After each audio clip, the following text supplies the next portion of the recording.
Welcome to the Imaginative Storm Writing Prompt of the Week session. I'm James Nave. I'm Allegra Houston. And every Saturday we gather on a Zoom call with a group of writers from all over the world. And we work for 1 hour. And in that hour, we generate a piece of writing within 10 minutes. So we're going to work with that today. So this is how we do it. Nave and I choose a prompt in advance, which is usually an image, and it is indeed an image today. And we put it up on the screen for 2 minutes, and everybody on the call, including us, generates a list of words. Any words that pop into your head as you look at this image, write them down in a list, just a list, not joined up writing. The more random, the better. The words don't have to have anything to do with the image at all. Just if they pop into your head, put them on the paper. So here's your image now.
So now you have your own personal list. I hope it looks like this, written longhand with a pen. We encourage pen and paper, or pencil and paper rather than the keyboard, because the pen connects you to your body. So you have your personal list. And after we finish generating the list, we go around the Zoom room and take one word or phrase from each person and generate a community list. So we have our community list we'd like to share with you now. So you will have your personal list, and then you can take a ride with our community list, and Allegra's going to read it. So here it is. It's this piece of paper that Nave held up. So just in case you felt bad for not having written that many words in 2 minutes, don't. This is actually how many words I wrote in 2 minutes. But here is the community list. Bad advice. I exist. I want to be seen. Face masked. Up in smoke. Smokin'. Bite me. Nails and bored. Just a puff. Government issued. Girly girl. Indifference. Dying for acceptance. Was it good for you? Feathered brow. Bullet-tipped daggers. Doja mojo. Black girl magic. Mac daddy. She's smoking a lipstick. Assimilate. 3. Stench of wishing. Smoking my life away. Numb epidemic. That's our list. Now you have your list. As Allegra was reading that list, you may have tuned in on each word or phrase. You can use only one word or phrase, and that becomes a perfectly fantastic prompt. Or you can do what a lot of people do in our call on Saturday. They mix it and mingle it together. so that it becomes a collage of opportunities to generate material. I got carried away with the government issue girly girl that just happened to come together and as people contributed their items. And you can find all kinds of interesting combinations if you hop around the list. And as you write for 10 minutes, don't feel like you have to use all the words or lots of the words, or indeed any of the words. You can use as many or as few as you like. They're really just there as toys for your imagination to play with. The government issued girly girl found the feathered brow somewhere below the bullet-tipped daggers. Oh my goodness, it was magic. Mac Daddy, you noticed it, and so did everybody else, smoking the lipstick and assimilating 3 things of wishing. So that's a good example of what you can do, just playing around with the list and letting your imagination swirl without trying to edit, without trying to control, trusting what pops up, and whatever pops up is exactly what needs to be there in that moment. So what we'd like for you to do now is to let that pop start. And as you do that, you'll think, oh, well, that doesn't make sense. You know, whatever it was. I can't remember what Nave just said right now. Well, you wouldn't because it's gone. Right, exactly. Vanished. So it doesn't have to make rational sense, but you will discover that the things that don't make rational sense often make imaginative sense. And that's where the truly original writing comes from. So your goal is not to make rational sense. Your goal is just to surprise yourself. So you have 10 minutes to do it, and that 10 minutes starts now.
Now you have a brand new piece of writing that never existed before. It's completely original because it came out of you, out of nobody else.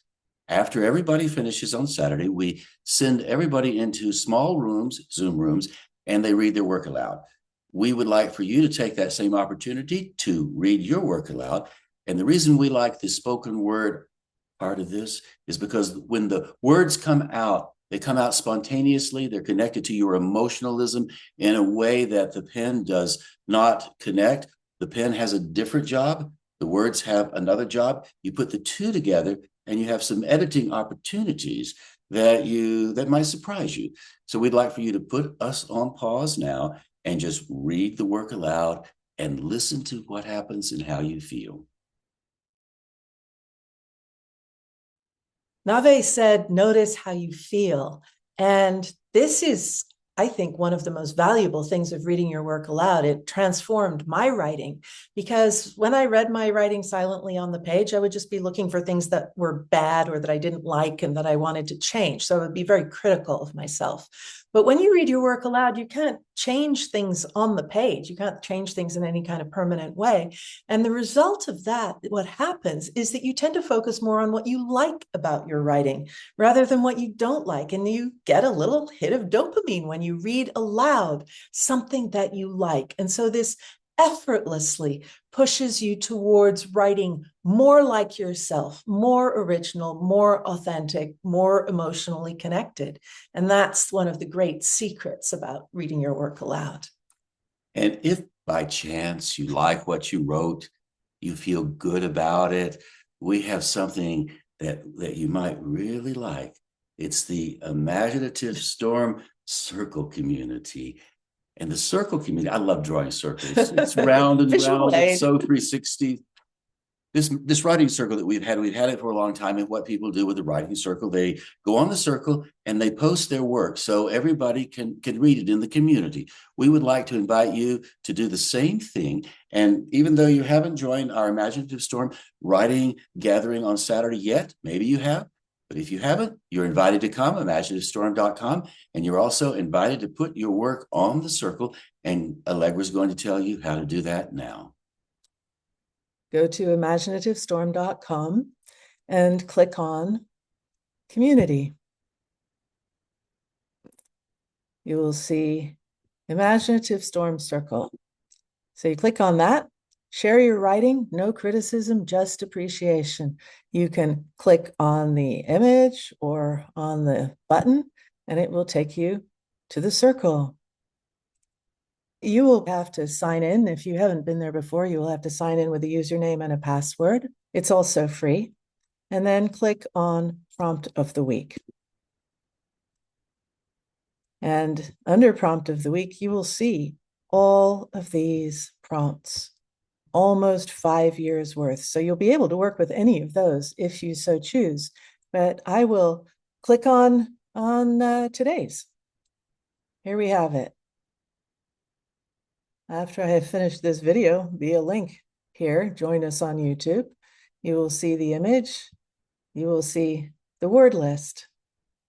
And then you will see what people wrote and what people commented on what people wrote. Sometimes people read what they wrote and upload the recording, as Stuart did here.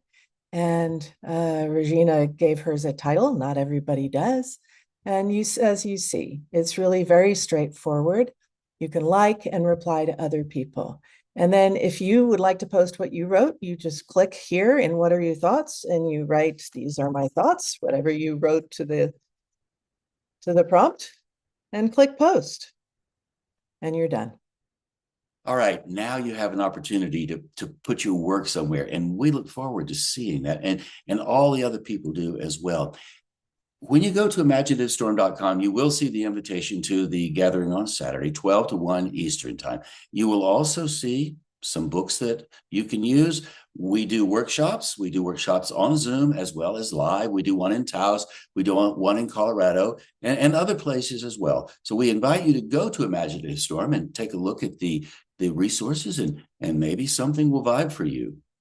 And we hope we will see you either on a screen or in person one of these days. And before we sign off, I should credit the image. It's kind of obvious because it said there right on the image what it is. It is the MAC Cosmetics MACzine issue #1 from January 2026. And I cannot remember how I came across that image, but I came across it online and it looked like a good prompt. So we hope that you found it interesting. So thanks for tuning in. I just got to say it, smoking. We appreciate your attention. Thank you.